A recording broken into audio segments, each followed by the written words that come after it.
Presiden Amerika Donald Trump hari ini mengejutkan banyak orang dengan pengakuannya bahwa dia memang membahas isu Taiwan dengan Xi Jinping. Secara khusus, Presiden Amerika membahas dengan pemimpin Tiongkok mengenai penjualan senjata Amerika Serikat ke Taiwan.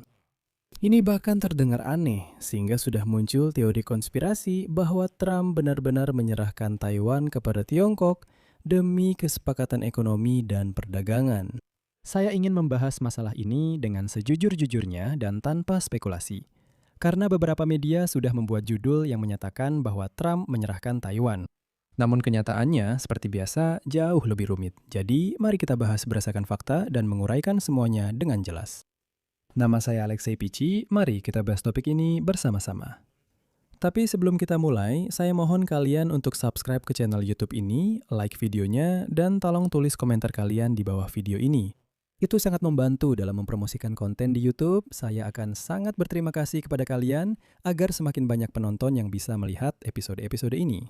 Selain itu, jangan lupa subscribe ke channel Telegram saya, Peci News. Linknya ada di deskripsi video ini.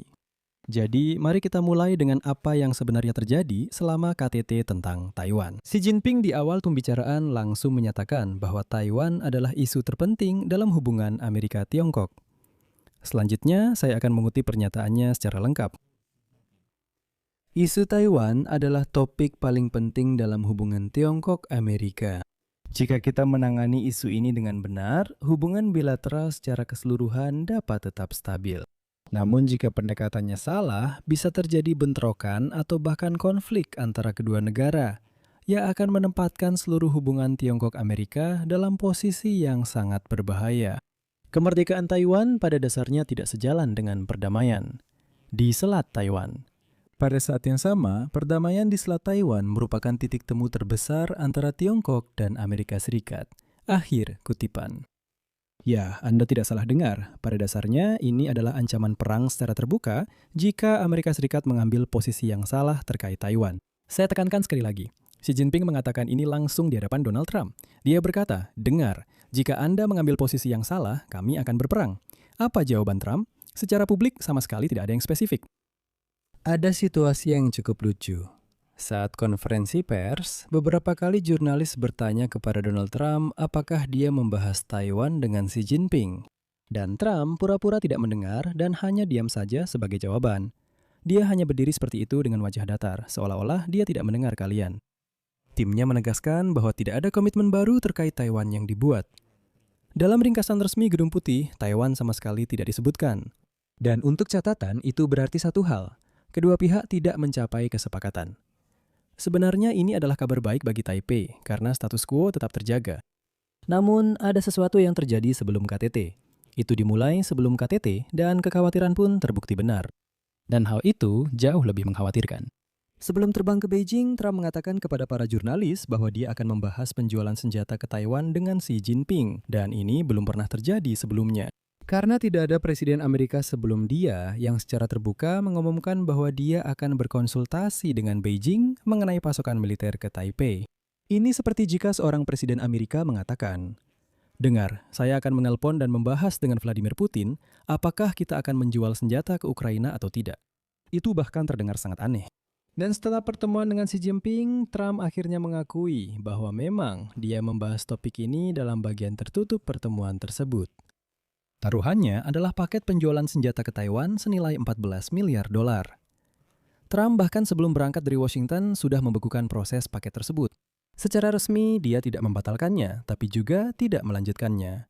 Dan inilah yang membuat Taipei merasa gelisah. Jadi maksudnya bukan kata-kata, tapi tidak adanya tindakan. Ada satu lagi hasil negatif yang tidak terlalu jelas dari perundingan ini, yang secara langsung berkaitan dengan Taiwan. Itu adalah microchip. Amerika Serikat setuju untuk memasok kartu grafis Nvidia yang kuat ke Tiongkok. Ini adalah pencabutan sebagian pembatasan ekspor pada semikonduktor. Chip tetap saja merupakan teknologi sipil sekaligus militer. Pembatasan diberlakukan justru karena Tiongkok bisa menggunakan chip canggih ini untuk keperluan militer, termasuk dalam pengembangan sistem yang akan digunakan jika terjadi aksi militer di sekitar Taiwan. Sekarang, sebagian pembatasan telah dicabut dan Tiongkok mendapatkan akses ke teknologi barat. Dan sekarang para ahli mencatat reaksi pasar terhadap pertemuan puncak Trump dan Xi Jinping. Dan di sini muncul sebuah episode yang menarik. Saham perusahaan Boeing tiba-tiba turun 4%, padahal seharusnya ada alasan untuk naik. Kenapa bisa begitu? Xi Jinping dan Donald Trump sepakat bahwa Tiongkok akan membeli sebanyak 200 pesawat Boeing dari Amerika Serikat. 200 pesawat. Terlihat banyak. Tapi ternyata sebelum KTT, mereka sudah membicarakan tentang 500 pesawat. Jadi perusahaan Boeing mengharapkan pesanan sebanyak 500 pesawat, tapi yang didapat hanya 200. Akibatnya saham mereka pun anjlok. Sebaliknya, saham perusahaan Nvidia justru naik karena pencabutan pembatasan chip. Ini adalah keuntungan langsung bagi perusahaan. Jadi, bisnis diuntungkan, tapi keamanannya jadi dipertanyakan. Pada akhirnya, kita menghadapi paradoks strategis Donald Trump. Hampir setiap kekuatan yang membentuk hubungan Amerika-Tiongkok menariknya ke arah yang berbeda-beda. Trump ingin berdagang dengan Tiongkok, namun Tiongkok adalah pesaing strategis utama Amerika Serikat. Trump ingin bantuan Tiongkok terkait Iran, namun Tiongkok membeli minyak Iran. Trump ingin mempertahankan sekutu-sekutunya di Asia, namun Taipei dan Tokyo sekarang memandang KTT tersebut dengan kekhawatiran yang semakin besar. Pada akhirnya, para ahli yakin bahwa dalam perundingan, konsesi Trump mungkin diwujudkan dalam persetujuan diam-diam untuk tidak melanjutkan paket penjualan senjata besar berikutnya yang telah direncanakan untuk Taiwan. Hal itu akan mengirimkan sinyal negatif yang sangat besar kepada Taipei. Dan inilah yang sedang terjadi. Trump tidak mengumumkan pembatalan paket persenjataan ini, tapi dia juga tidak mendorongnya. Dia, seperti yang dia katakan sendiri, membahas paket persenjataan untuk Taiwan ini dengan seseorang yang tentu saja menentangnya, yaitu Xi Jinping. Dan untuk saat ini, itu saja, masih serba kabur. Jadi, apakah Donald Trump telah menyerahkan Taiwan kepada Tiongkok? Secara hukum, tentu saja tidak. Tidak ada kewajiban tertulis di sana, tidak ada konsesi resmi, dan sebagainya. Sikap resmi Amerika Serikat tentang satu Tiongkok tidak berubah. Namun pada kenyataannya, ruang untuk bermanuver bagi Taipei telah menyempit. Paket senjata tertunda. Chip tetap akan dikirim ke Tiongkok, dan itu buruk.